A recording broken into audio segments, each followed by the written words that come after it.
Bannange tya Lwasa oba mulabe edduka.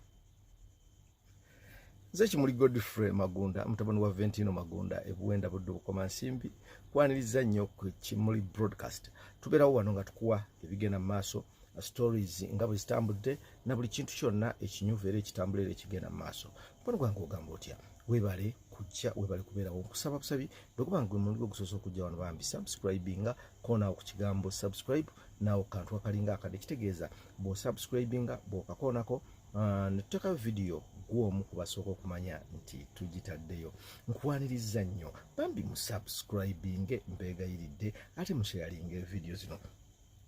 Olutambula mu kaseera kano olutambula oluliwo era olutambula era olukutte luli ku mukulu mbalenda okugamba nti mwana mulenzi Lwasa luli ku mukulu ku mugagga Lwasa.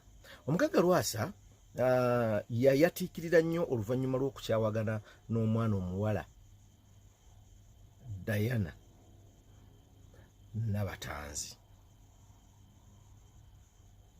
Bapepeya Diana Nabatanzi ye mukozi akola ku video akola ku TV emanyiddwa nga BBS Telefina.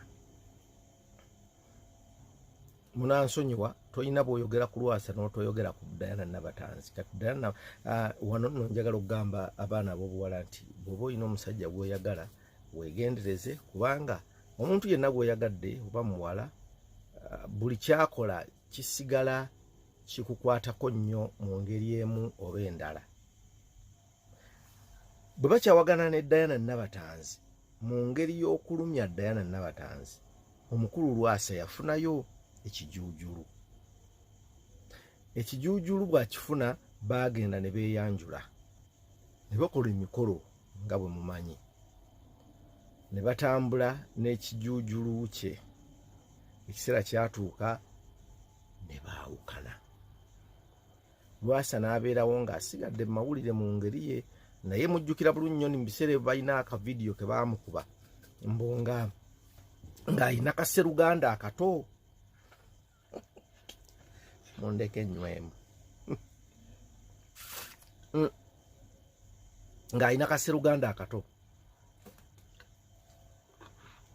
Kakati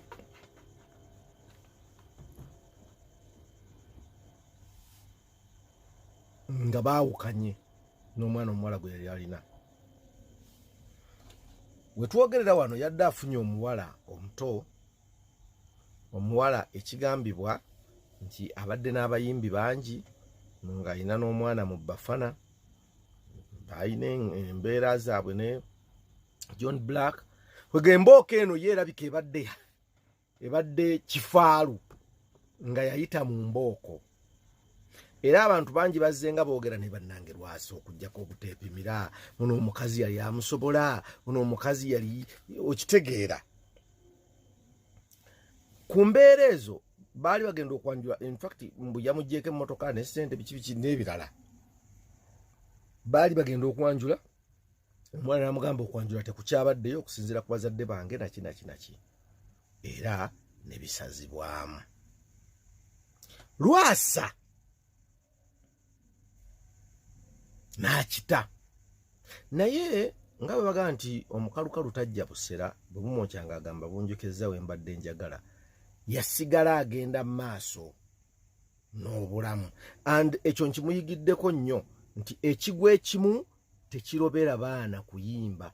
Mukwano gwange wonna w'olemereddwa oba bizinensi oba kiki oba laavu toddaawo kwenyigiriza. In fact bagamba bw'oba ogudde awantu wonna tobeerawo tolemerawo, situkawo weekunkumuleko enfuufu genda maaso. Ye Lwasa tagwa wantu n'alemerawo. Wawulirira bino ng'omukulu Lwasa mu kaseera kano yayingizaawo dda embooko y'omwana muwala. Abamulabyeko bagambye nti embooko y'omwana muwala gyayingizaawo eyina ebbeere liringa mutima gwa mbogo. Naye ani yali alabye ku mutima gw'embogo? Kwa buli gwe bageraageranya ku bbeere eryakabi bagamba nti alinga mutima gwa mbogo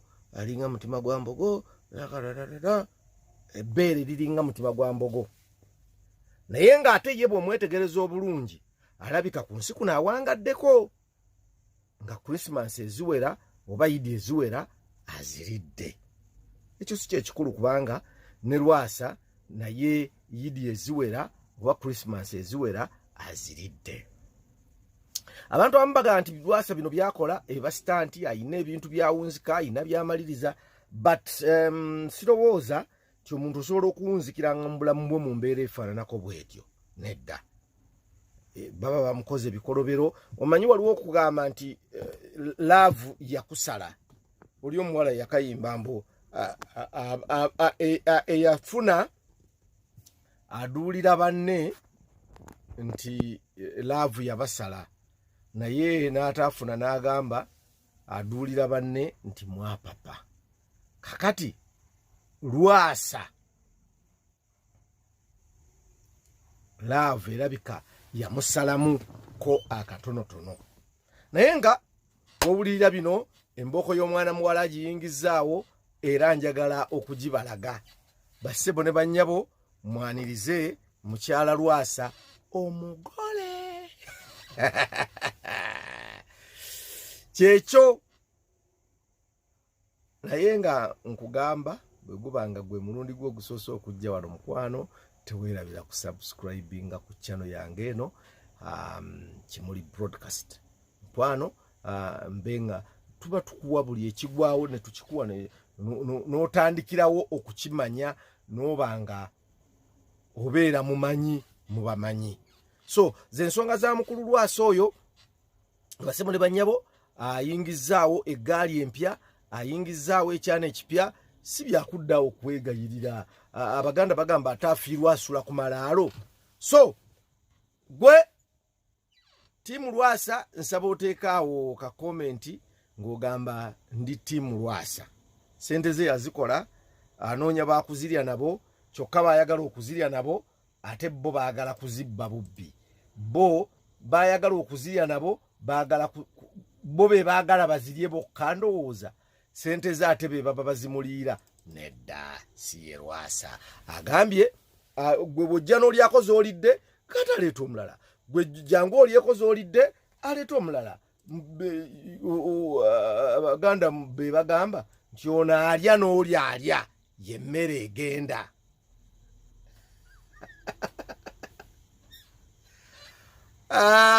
Seka nnyo nga tekinnatuuka ku ggwe mukwano. Kwebaza wewale ku subscribinga ku channel eno bagiyita Kimuli Broadcast.